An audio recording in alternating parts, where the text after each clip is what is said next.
And thank you for staying with us. Schools across New York City have officially started their first week since the beginning of COVID-19. Bronx Charter School for the Arts is a public elementary and middle school founded on the principle of a rich and vibrant background in the arts. It's also a key catalyst for the academic and social success of all students. Bronx Charter School for the Arts announced it'll be opening the 2020-2021 school year between a full-day hybrid model and then a remote model.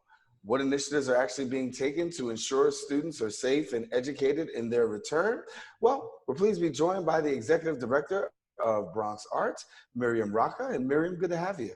Thank you so much. It's lovely to be with you. God. Well, you're trying to navigate this situation as well as all, New Yorkers, but I think all eyes are really on the school system right now, trying to determine how things are going to work out. But give us how it's going so far. Well, so far so good. I think the most important thing that we understand is the need for flexibility. We had planned on opening our hybrid model on the 9th of September, and for various reasons, which we'll get into, we decided to delay the hybrid until October 5th. And so we began remote last week, and it's been going really, really well. Yeah. When we talk about reopening, I think a lot of people were really having a lot of concerns about whether or not it was going to be safe to reopen. And I know that schools and the whole educational system had to go through an overhaul just like everybody else to really get ready. What were some of the challenges you faced going towards reopening? Oh my goodness. There were so many.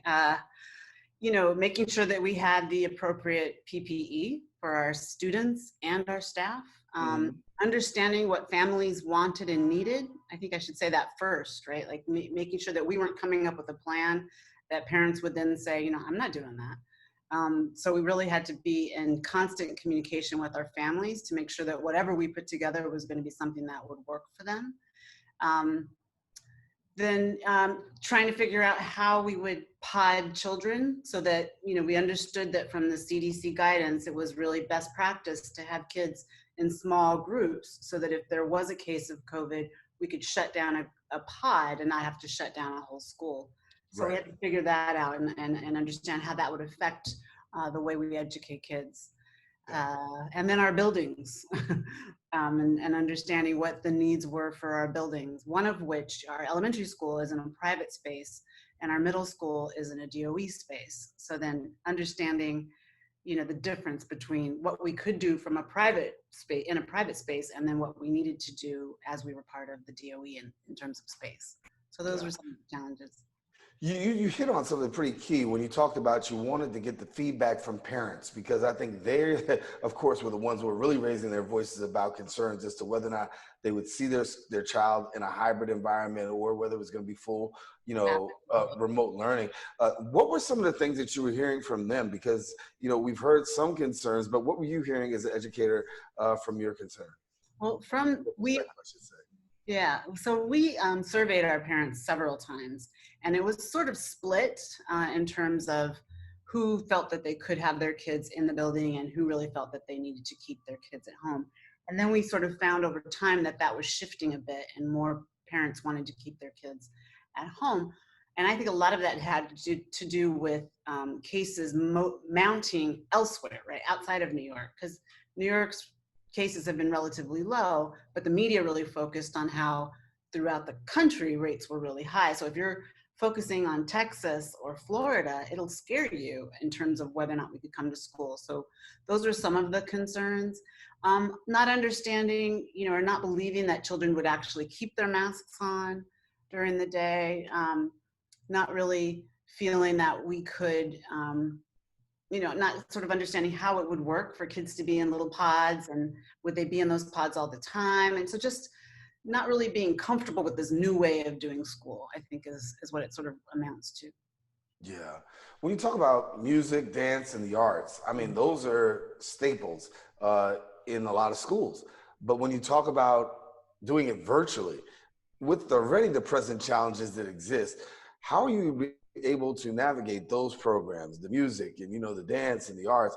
What's that looking like?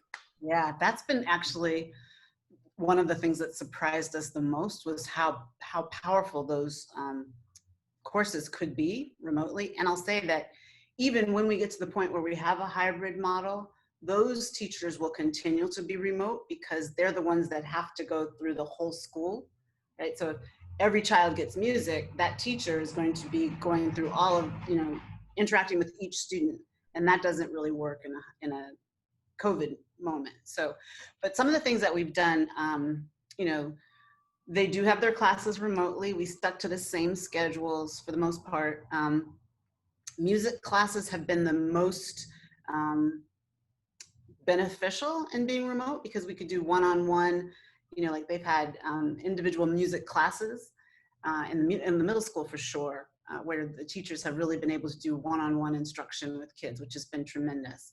And then in the elementary school, they've had classes where they had their instruments, mostly recorders. So one of the things we did when we shut the school in March is we instantly gave kids laptops and their musical instruments. And then later on, we decided we needed to send them artistic supplies. So we sent those out to kids. We've had arts happening regularly, visual arts. We've brought in speakers. A lot of performers from Broadway who weren't working came online and talked to our kids about what their lives were like. What was it like to be on Broadway? What was it like to be a professional dancer? So we've had more engagement with the community than we would normally. Mm-hmm. And we actually had a performance that we taped of Fame Junior because our middle school kids were going to do a musical. Both schools do musicals, but the middle school musical was scheduled for June. And so we did a virtual event where people got to see the kids actually performing in their homes. And it was wonderful. It was really powerful. So, we've been flexible. I think flexibility is the order of the day, right? When we talk about dealing with this, we've got to navigate the flexibility and understanding, hey, anything could happen. We've got to make these adjustments here. We've got to make these adjustments there. But as it stands right now, presently, walk us through how you anticipate probably getting us through up until the end of the year. As of October 5th, we will be bringing roughly, we hoped between 10 and 30% of our kids will actually come back to the building. And we prioritized our younger grades, so kindergartners who've never been in school, wanting them to benefit from being in the building in person with their teachers, and then the younger grades, so kindergarten first, maybe second grade. And then our kids who are special education, children who have IEPs and need some additional learning supports, we prioritized having them in the building. We also prioritized our sixth graders who are new to us as well. So looking at those prioritization that we did, those will be the kids who will come in, and they'll have the very same schedule if they're in home or if they're in the building, they'll follow the same schedule, 8 to 3:30.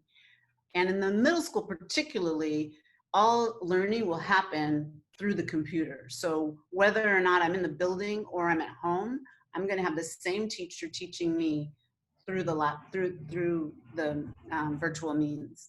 And that was important to make sure that we had the same level of instruction happening no matter where a child was.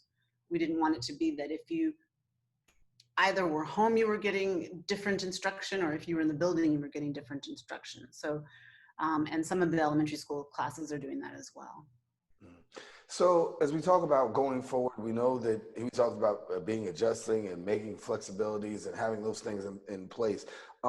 What is your hope at the end in terms of having students in the classroom during a time such as this? Because you said that's important. So before we wrap up, I just want you to share a little bit about the importance that you feel of having actually the students in the classroom and what that actually means. It means everything. I mean, when we started this, we developed our sort of guiding principles for distance learning. And the number one thing is obviously safety, but the number two thing for us has always been relationships.